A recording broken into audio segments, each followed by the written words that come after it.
جس گھر میں کتا، تصویر اور جنبی یہ تین ہوں وہاں رحمت کا فرشتہ نہیں آتا۔ کتا ہو، کسی کو غسل کی حاجت ہو اور اس کے باوجود وہ غسل نہ کرے، جنبی، اور تیسرا جو ہے وہ تصویر، جہاں یہ ہوں میرے حضور نے فرمایا وہاں رحمت کا فرشتہ نہیں آتا۔ تو بعض گھروں کے اندر قد آدم کے برابر تصویریں لگی ہوئی ہوتی ہیں تو ظاہر رحمت کا فرشتہ تو وہاں نہیں آئے گا۔ اور پھر یہ تصویر کسی تقدس مآب ہستی کی ہی کیوں نہ ہو تو پھر بھی اس سے گریز کرنے کا کہا گیا ہے۔ اور آج ہمارے گھروں کے اندر سکرین کے اوپر جو تصویریں چل رہی ہوتی ہیں اور جو مختلف چینلز کے اوپر چل رہا ہوتا ہے تو پھر ہم کہتے ہیں کہ پتہ نہیں برکت کہاں اڑ گئی، میاں رحمت کے فرشتے تمہارے گھر میں کبھی آئے ہی نہیں تو پھر برکت کہاں سے آئے؟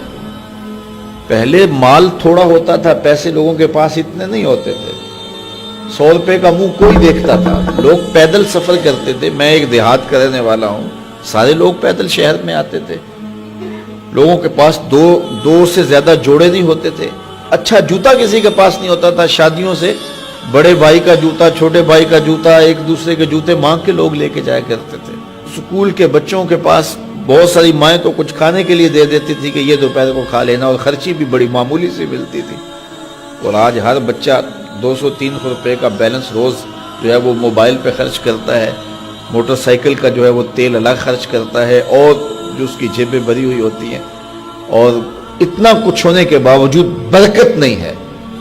برکت جو ہے وہ پیسوں سے نہیں آتی، جب رحمت کے فرشتے آتے ہیں برکتیں لے کے آتے ہیں۔ اور ہمارے گھروں کے اندر جو قدآور سکرینیں لگی ہوئی ہیں اس سے برکت اڑ گئی ہوئی ہے، اور اس پہ پھر کیا کیا دیکھا جا رہا ہے اور کیا کیا دکھایا جا رہا ہے، تو پورے ملک سے برکت اڑ گئی ہوئی ہے۔ پیسے کی فراوانی کے باوجود برکت باقی نہیں رہی ہے۔ کثرت کچھ چیز نہیں ہے، برکت کچھ چیز ہے۔ تو اللہ سے کثرت کی بجائے برکت مانگو۔ جب برکت مانگو گے تو تھوڑے میں بھی اللہ تمہیں وہ سکون اور طمانینت قلب عطا کر دے گا جو زیادہ والوں کو بھی نصیب نہیں ہوتا۔ تو اصل مقصود تو طمانینت ہے۔